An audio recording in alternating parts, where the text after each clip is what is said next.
여기서부터는 정체성과 관련된 전문 직업적 딜레마가 무엇이 있는지를 살펴보도록 하겠습니다.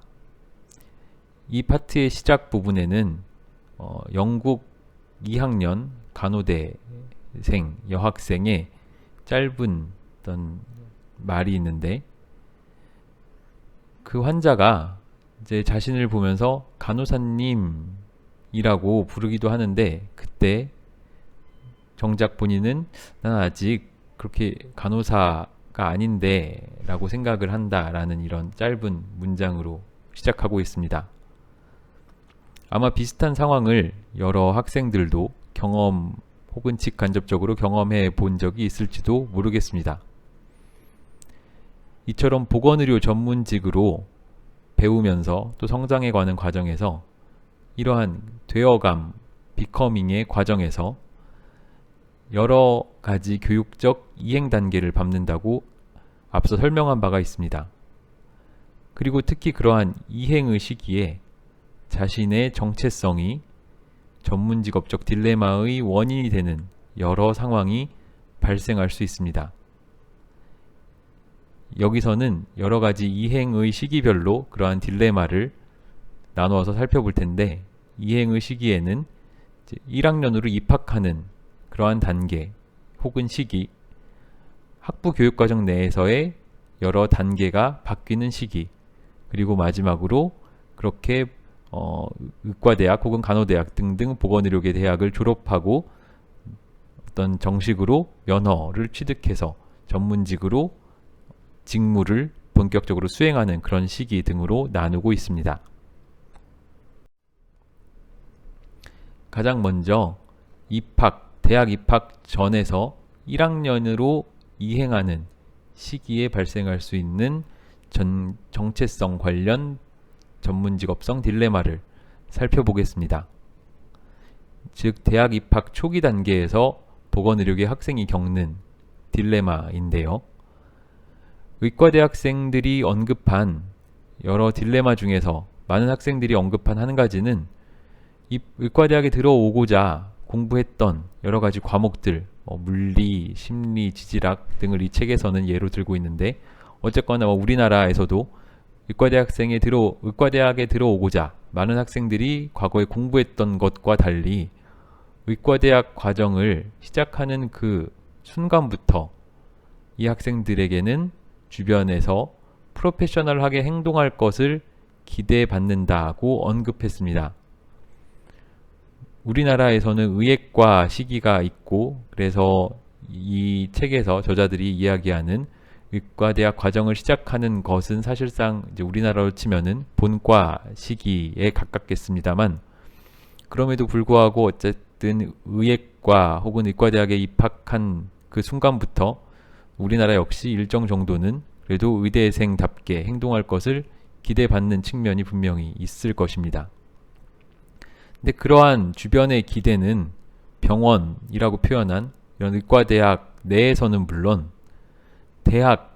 의과대학을 벗어났지만 여전히 그 대학 캠퍼스에서도 그렇고, 심지어는 그런 대학을 벗어나서도 전문 직업인답게 프로페셔널하게 행동할 것을 기대받는 측면이 있습니다. 그러다 보니 학생들은 정체성과 관련된 딜레마를 겪게 되는데, 왜냐하면 학생들은 아직 자신이 전문직의 일원이라고 느끼지 않을 수 있고, 뿐만 아니라 실제로 어떻게 하는 것이 전문직업인답게 혹은 전문직업적으로 행동하는지 공식적으로 배운 바가 없을 수도 있기 때문입니다.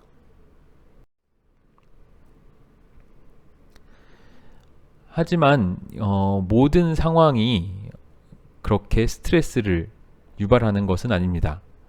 그러니까 전문직업적 딜레마 상황이 1챕터에서 설명한 바와 같이 상당한 어떤 불안감이나 스트레스를 줄 수 있는 상황이긴 한데, 그럼에도 불구하고 이런 정체성과 관련돼서 발생하는 상황들 중에 혹은 딜레마 중에 어떤 것은 나 스스로 쉽게 내 마음속에서 타협이 돼서 스트레스를 많이 유발하지 않을 수도 있다는 것입니다. 그 예시가 박스 5.5에 나와 있습니다. 박스 5.5에서 피트라는 학생은 환자가 남자는 곧 그 어떤 병원에 있는 남자는 의사라고 그런 스테레오 타입을 갖고 있던 환자 덕분에 혹은 환자 때문에 피트는 의사로 오인받게 됩니다. 하지만 이 상황에서 피트는 굳이 자신이 이 오해를 바로잡고자 하지 않았다고 설명하는데, 왜냐면은 그 여자 환자가 피트를 의사로 오인한 덕분에 필요한 정보를 얻을 수 있었기 때문입니다.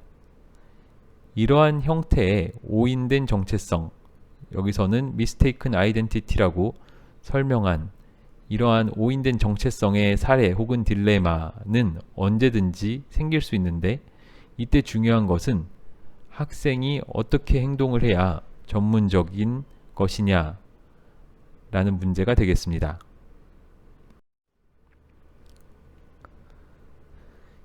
계속 이어서 대학 입학 전 단계에서 1학년 단계로, 즉 의과대학생 단계로 이행하는 과정에서 발생하는 딜레마를 이야기하고 있습니다. 이 책에서 언급하는 또 다른 흔한 정체성 관련 전문직업적 딜레마는 신고식, 소위 신고식이라고 부르는, 영어로는 Initiation Ceremony 혹은 Hazing이라고 표현되어 있는 그런 사건입니다. 어느 나라나 비슷한 상황이 있나 봅니다. 그래서 이 책에서는 윗학년 학생이 아래 학년, 즉 신입생을 직간접적으로 과음을 하게끔 만들고, 그리고 이것이 의과대학에서 있는 위계가 작용하기 때문에 가끔 아래 학년 학생은 인사불성이 될 정도로 원하지 않는 정도까지 과음하게 되고, 그게 위험한 지경에 이르곤 한다라는 상황을 이야기합니다. 그래서 한 영국의 1학년 학생 말을 빌어서 술집에서 쓰러져 정신을 차려보니 병원이었습니다. 수치스러웠어요. 제가 NHS의 자원을 낭비한 셈이었죠. 라고 한 이야기를 같이 예시로 넣어두고 있습니다. 의과대학생들은, 그리고 특히 아마 1학년 학생들은, 신입생들은 이러한 신고식에 대해서 복잡한 감정을 가지게 될 텐데, 그 이유는 이러한 이벤트 혹은 이러한 사건으로 인한 실수가 미래 의사로서의 커리어를 완전히 망칠 수 있을 수도 있고, 그뿐만 아니라 자기 자신에게만 피해가 가는 걸 넘어서 의과대학 그리고 의사 집단에 대한 평판도 악화시킬 수 있다는 것을 언급하며 어떤 걱정과 우려를 표했다고 합니다.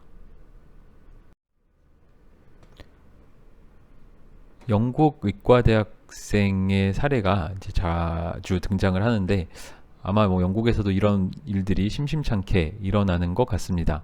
그래서 미디어에 2015년 어떤 보도된 게 있었다고 하고, 아무튼 이런 정체성 문제의 핵심은 보건의료계 학생들은, 물론 의과대학생을 포함하지요. 그래서 의대생들은 그 교육과정을 통틀어 교육이 시작되는 바로 그 시점부터, 심지어 학교를 벗어나서도 프로페셔널하게 행동해야 한다는 점이 되겠습니다. 이는 앞서 두 번째 챕터에서 Professionalism as Integration이라고 설명한 개념과도 이어지는데, 이것을 다시 한번 설명하자면, 어떤 사람이, 즉 의대생이 됐든 어떤 보건의료 전문직이 됐든 기본적으로 어떤 사람이 되었든 자기 자신의 개인적인 삶과 전문직으로서의 삶을 완전히 구분지어 명확히 선을 그어 나눈다는 것은 불가능하다라는 관점에서 바라보는 전문직업성의 특징이 되겠습니다. 즉, 학생 입장에서는 내가 학교를 벗어나면 나는 어떤 자연인 혹은 개인으로서의 삶을 산다고 혹은 살고 싶다고 생각할 수 있지만, 비록 그것이 나는 그렇게 생각하더라도 사회가 혹은 타인이 바라보는 관점은 반드시 그러하지만은 않다라고 생각할 수 있겠습니다. 따라서 앞서 대화에서 카르멘이라는 학생이 언급한 것처럼 학생들은 학생으로서의 정체성은 갖추었지만, 그래서 학교 안에서는 프로페셔널하게 행동할 수 있을지 모르겠지만 어떤 미래의 전문직으로서의 정체성까지 완전히 갖추지는 못하였고, 이것은 어찌 보면 여전히 정체성 발달이라는 전체 큰 교육과정 속에 있기 때문에 당연한 것일지도 모르겠습니다. 학생들이 보건의료 전문직 교육 초기 단계에서 경험하는 이러한 것들이 정체성 관련된 문제나 딜레마를 상당 부분 설명해 줄 수 있을 것입니다. 여기까지 전문 직업성에서 정체성과 관련된 딜레마를 의과대학 혹은 대학 입학 1학년 신입생이 되는 이행시기에서 설명했다면, 여기부터는 학부 교육과정의 일련의 단계에서 겪을 수 있는 딜레마를 이야기하도록 하겠습니다. 초기 단계의 딜레마 후에도 학생들은 지속적으로 학교 안팎에서 딜레마를 경험하기 때문입니다. 학교 밖에서의 주된 딜레마 중 하나는 학생이 자기 자신을 어떻게 바라보는지 보다도 친구와 가족, 즉 주변 사람들이 그 학생을 어떻게 바라보는지에 달라지는 관점 때문에 발생합니다. 그 예로는 보건의료계 학생의 지식 수준에 대한 오해가 있습니다. 학생들은 아직 그 교육의 초기 단계에 있기 때문에 각종 어떤 임상적인 현상이나 문제를 어떻게 해석해야 되고 또 무슨 검사를 해야 할지 잘 모르는 것이 당연합니다. 그래서 많은 경우 학생들은 주변에서 이러한 상황에서 어떻게 치료해야 되는지 혹은 어떤 진단은 무엇인지 등에 대한 질문을 받을 때 의사를 찾아가서 도움을 청하라고 이야기하고, 이것이 프로페셔널리즘 가이드라인에도 부합하는 행동이 되겠습니다. 이 챕터의 시작부에 나온 것처럼, 그러나 여전히 주변 사람들은 그래도 너는 의대생이잖아, 뭐라도 나보단 더 많이 알 거 아니야 라는 식으로 이제 의대생이 뭔가를 더 알 거라고 기대하고 이제 여러 가지 조언을 요청하는 경우가 많이 있겠습니다. 아마 직접 경험하신 일도 있을 거라고 생각하고요. 이렇게 어떤 주변 사람이 자신의 임상 증상을 가지고 질문하는 상황에서 발생하는 딜레마가 많은 경우에는 그냥 웃어넘길 수 있는 해프닝이 되기도 하지만, 가끔은 혹은 특정 어떤 보건의료계 학생에게는 상당한 스트레스의 원인이 되기도 합니다.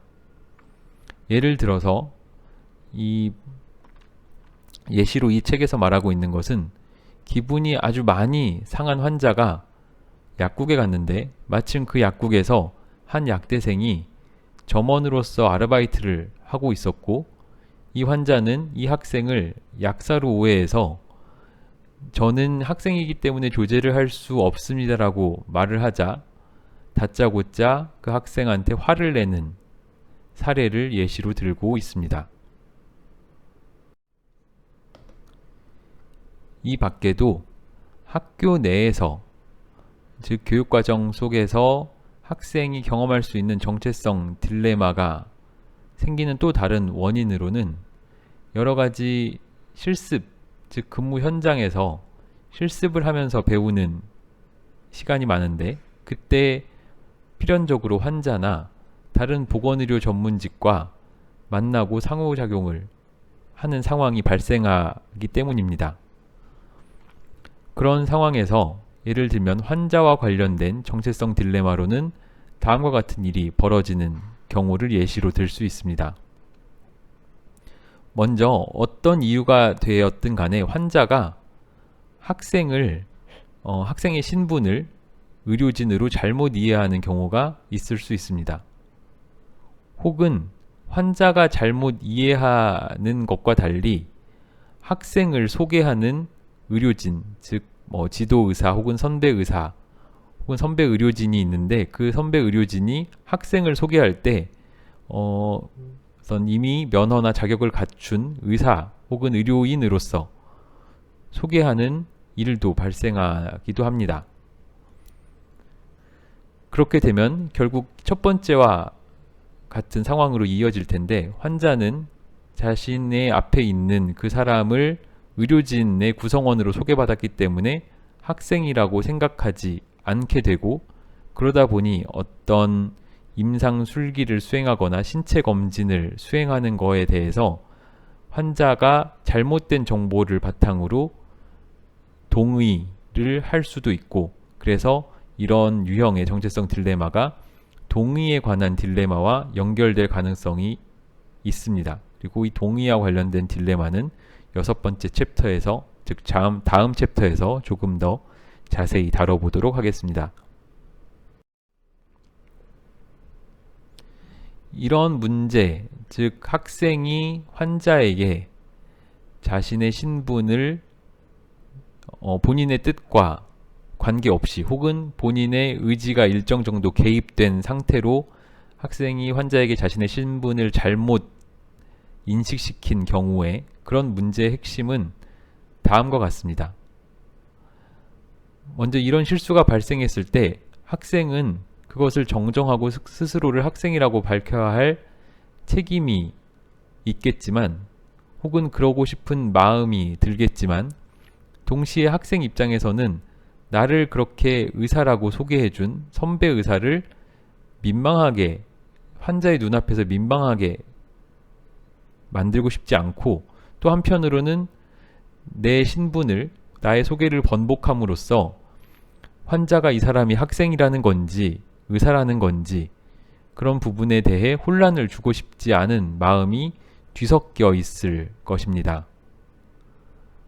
또 한편으로는 내가 무언가를 배우기 위해서 환자에게 접근할 수 있으면 더 많은 걸 경험하고 배울 수 있기 때문에 그런 접근을 얻고 싶은 마음이 있는 반면, 이 마음에는 반대로 만약 내가 학생이라는 것을 환자가 알게 된다면 당신은 학생이니까 저에 대해서 어떤 프로시저를 하지 마세요, 혹은 저에 대해서 신체 검진찰 내지는 병력 청취 등을 거부합니다 라고 반응할까봐 그렇게 거부당하는 것에 대한 두려움이 또 섞여 있을 것입니다. 이런 것들이 모두 환자 동의에 관한 딜레마를 조금 더 자세히 다루는 챕터 6에서 다뤄지게 되고요.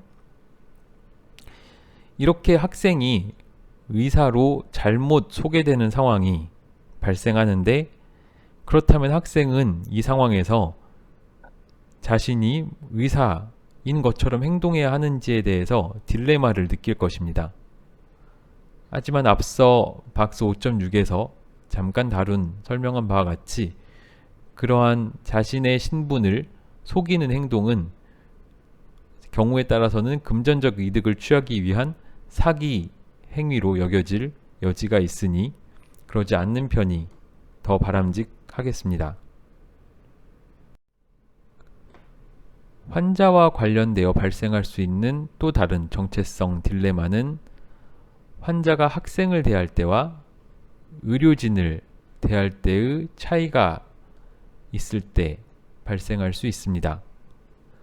그 예로 이 책에서 언급하고 있는 것은 다음과 같은데요. 환자가 학생을 더 가깝게 느껴서 의료진에게는 이야기하지 않은 어떤 자신의 어떤 컨디션 혹은 상황에 관한 정보를 학생한테만 이야기하는 사례가 있을 수 있습니다. 또 다른 예시로는 학생은 환자가 주치의가 아니라 학생한테 자신의 상태에 대한 정보나 조언을 달라고 요구받을 수도 있는데, 그럴 때 학생이 또 딜레마에 빠질 수도 있겠습니다. 꼭 이렇게 주치의한테 요청하지 아예 요청하지 않는 상황이 아니더라도 일단 주치의와 상담을 하고 난 다음에 학생한테 더 명확히 설명해 달라고 부탁할 수도 있고, 혹은 환자가 아니라 보호자가 학생에게 더 자세한 정보를 얻고자 하는 상황도 발생할 수 있습니다. 이러한 것들의 예시가 박스 5-10에 나와 있습니다. 그렇다면 이러한 딜레마는 왜 발생하는 것일까요? 한 가지 가능한 설명으로는 학생과 환자의 관계가 의사와 혹은 의료진과 환자의 관계와는 조금 다른 독특한 성격이 있기 때문일 것입니다. 실천 공동체라는 표현이 혹은 이 용어가 몇 번째 등장하고 있는데, 실천 공동체를 이제 아주 간단히 보건의료팀이라고, 사실상 이제 동의어라고 본다면, 이 보건의료팀이라는 공동체에 있어서 학생은 그 공동체의 중심보다는 주변부에 머물러 있기 때문입니다. 그 주변부에 머물러 있다는 얘기는 환자가 느끼기에 학생이 쓰는 표현, 즉 말이나 어떤 학생의 겉모습 같은 것들이 환자 입장에서는 의사보다는 환자와 더 비슷하다고 느낄 수도 있고, 그러니까 더 다가가기 쉽게 느낄 수도 있는 것입니다. 그러나 이러한 문제 혹은 딜레마 상황에서 중요한 것은 학생이 자신의 역량을 잘 파악하고 또 소위 선을 넘지 않는 것입니다. 선을 넘는다라고 한다면 환자에게 부정확한 정보나 부정확한 조언을 주는 것이 그 예시가 되겠습니다. 물론 대부분의 학생들은 환자나 보호자에게 주치의를 찾아가서 설명을 들으세요 라고 돌려보내지만, 일부 소수의 학생은 그 선을 넘어서 심지어는 환자의 안전에 위험이 되는 어떤 그러한 상황까지 가기도 합니다. 그러한 상황은 나중에 챕터 7에서 조금 더 자세히 환자 안전과 관련해서 다루어지도록 할 예정입니다.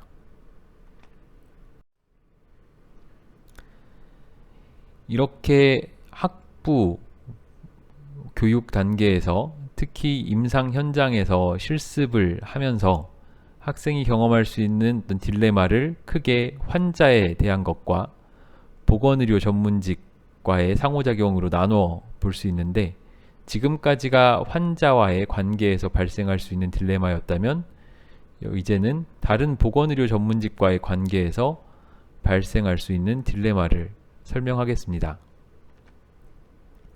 정체성과 관련해서 다른 보건의료 전문직과의 관계에서 발생할 수 있는 딜레마는 환자와의 딜레마와 마찬가지로 학생이 자신의 신분을, 즉 정체성을 오해받는 상황이 발생할 때 딜레마를 겪습니다. 몇 가지 예를 이렇게 들고 있는데요. 가장 먼저 예를 들면 간호사가 의대생에게 환자, 페이션트 케어에 대한 조언을 달라고 하거나, 가끔 의대생 혹은 그런 학생의 역량이나 능력 범위를 넘어서는 과제를 수행하라고 요청하는 경우가 있을 수도 있고, 물론 이런 경우가 우리나라 혹은 우리나라의 병원에서 어느 정도 발생할 수 있을지 아마 그닥 흔하게 혹은 웬만하면 있지 않을 거라고 생각은 하지만, 아무튼 이 책의 저자들은 이런 상황을 예시로 들고 있습니다.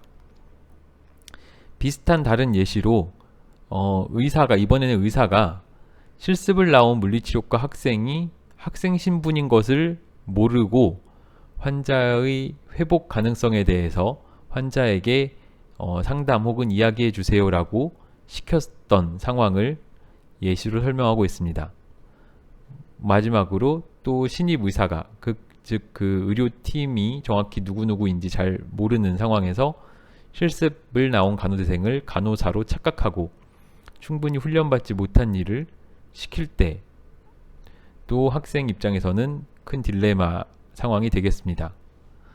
특히나 이러한 지시를 받은 입장에서는 과연 이 사람이 나를 간호대생인 것을 알고 시켰는지 아니면 모르고 시켰는지를 알 수 없기 때문에 그거에 대한 어떤 의도적으로 혹은 별도로 확인을 하지 않는다면 뭔가 그냥 내가 해야 되는 일인가 보구나라고 착각을 혹은 그렇게 생각을 하게 될 가능성도 있을 것이기 때문입니다.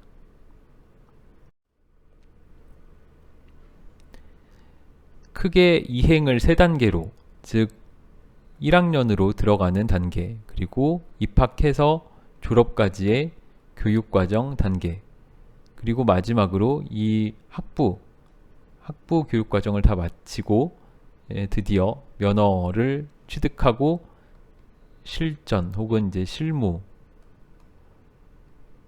가는 단계, 이렇게 몇 가지의 이행 단계를 나누어서 딜레마를 설명하고 있는데, 여기서부터는 이 마지막 세 번째에 대한 설명입니다.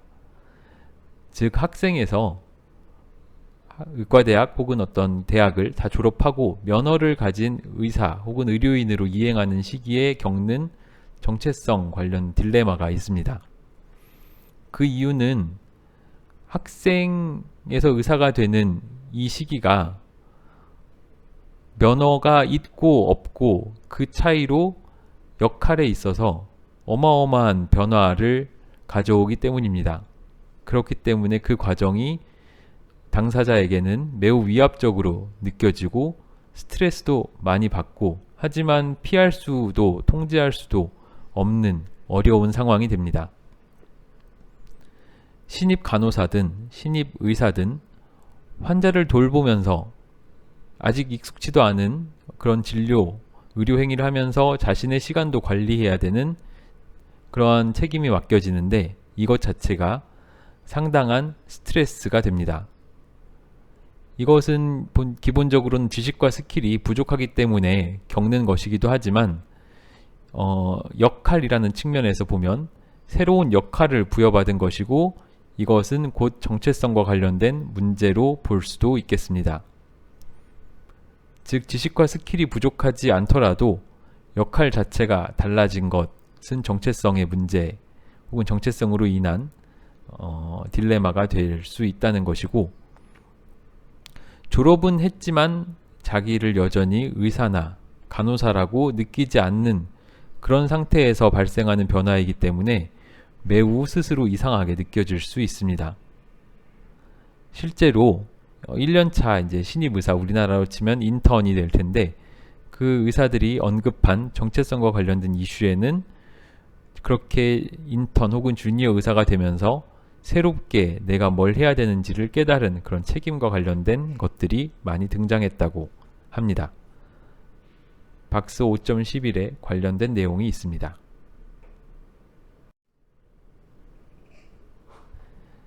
이렇게 지금까지 여러 이행 단계에서 일어날 수 있는 다양한 딜레마들을 얘기했는데, 그러면서 언급한 여러 가지 내러티브에서 학생들이 어떤 단어를 사용했는지를 살펴볼 수도 있겠습니다. 그 이유는 그 단어로부터 학생이 그런 딜레마로 인해 어떤 정서적인 영향을 받았는지를 짐작할 수 있기 때문입니다. 굳이 한글로 옮기지 않았지만 이런 scary, ashamed, embarrassed, hurt, anxiety, didn't feel comfortable 등과 같은 표현이 많이 등장하고 있는데, 학생들은 어떤 경우에는 웃어 넘김으로써 정체성 딜레마를 다시 이야기하기도 했습니다. 아마 그럴 수 있었던 이유는 이 저자들의 연구에 따르면 학생들이 겪는 정체성과 관련된 전문 직업적 딜레마가 이 책에서 앞으로 6에서 12챕터까지 다뤄질 다른 여러 종류의 딜레마에 비하면 그래도 스트레스가 덜한 딜레마인 것으로 보인다라고 이 저자들은 설명하고 있습니다. 예를 들어서 의과대학생을 대상으로 한 인터뷰 연구를 보면 학생들이 한 이야기에 어떤 강도가 강한 정서적 단어보다는 단어가 적었고 또 불안을 언급하는 단어도 더 적었다고 합니다. 이런 인터뷰 외에도 어떤 설문 결과를 봐도 유일하게 여러 문항 중에 하나의 문항에서만 학생들은 도덕적 디스트레스를 유발했다고 언급했고, 그 다음에 평균적으로 디스트레스가 여학생한테 더 크긴 했지만 남학생들에게는 거의 없었다고 이런 연구 결과도 함께 언급하고 있습니다. 다만 같은 종류의 사건 혹은 딜레마가 반복해서 일어날 때 더 스트레스를 받는다고는 보고하였다고 합니다.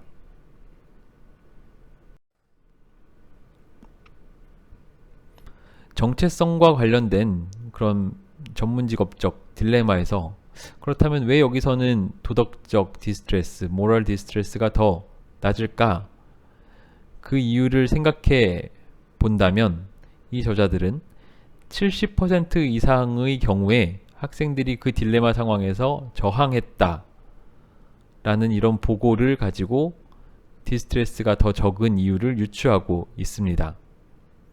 그리고 학생이 저항하는 방식, 즉 저항 행위의 형태로는 대표적으로 자기의 신분을 오해받거나 잘못 소개한 상황에서 저는 학생 의사 혹은 학생 간호사 혹은 어쨌거나 자신을 학생이라고 다시 소개하는 것이 가장 이제 일반적인 저항 행위, act of resistance였다고 합니다.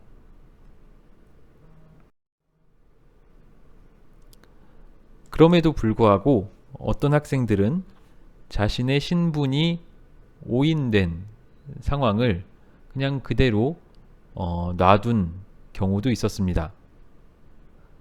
그 이유는 학생의 입장에서 그 상황이 문제가 없다라고 느꼈기 때문인데, 약간의 불편함이 있을지라도 그렇게 둔 이유는 앞에서도 잠시 언급이 되었습니다만 나를 그렇게 소개해준 선배 의사의 체면을 위해서 차마 그 면전에서 저는 의사가 아니라 학생입니다라고 말하지 못한 이유가 있겠고, 다른 한편으로는 그렇게 내가 의사라고 소개됨으로 인해서 내가 뭔가 추가적인 임상 경험을, 실습 경험을 더 해볼 수 있고 거기서 뭔가를 더 배우고 그것이 나에게 이득이 되기 때문에 굳이 그 문제 혹은 환자의 오해를 바로잡지 않았다라고 이야기하고 있습니다. 하지만 정체성 관련된 지금까지 언급 여러 딜레마가 발생했을 때 그것은 궁극적으로 환자 안전에 위험이 될 수도 있고, 혹은 그 딜레마 상황에 직접적으로 개입되어 있는 학생 자신과 혹은 의료인까지도 개입 위험에 처할 수 있습니다. 그래서 그런 위험을 줄이기 위해서 법적이나 윤리적 의무에 따라서 행동할 것을 이 책의 저자들은 권하고 있습니다. 그래야만 환자는 물론이고 이와 관련된 모든 사람을 보호할 수 있기 때문입니다. 감사합니다.